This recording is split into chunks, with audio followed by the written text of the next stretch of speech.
Did you know your credit card company could be making hundreds of dollars off your spending habits? Let's dive into how they do it. First, let's clear the air. When you swipe that plastic for a $100 purchase, your bank isn't just passing along the money. There's more going on behind the scenes. Credit card companies charge merchants a fee called interchange fees every time you buy something, typically 2–3% of each purchase. That's how they make their primary income from your spending. But what about those lucrative rewards?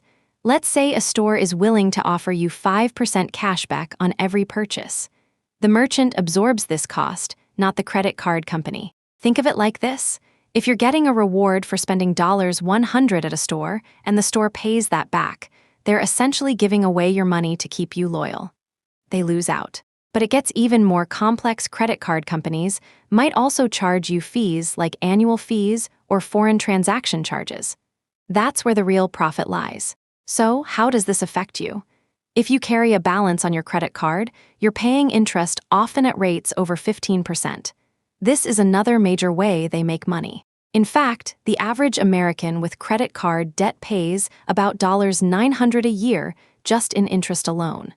That's real money out of your pocket and into theirs. To recap, when you use a credit card, merchants pay fees, not the credit card company directly. Rewards are often funded by the merchant, and interest charges on balances are huge sources of income for them. Stay informed. Understanding how these mechanisms work can help you make smarter financial decisions.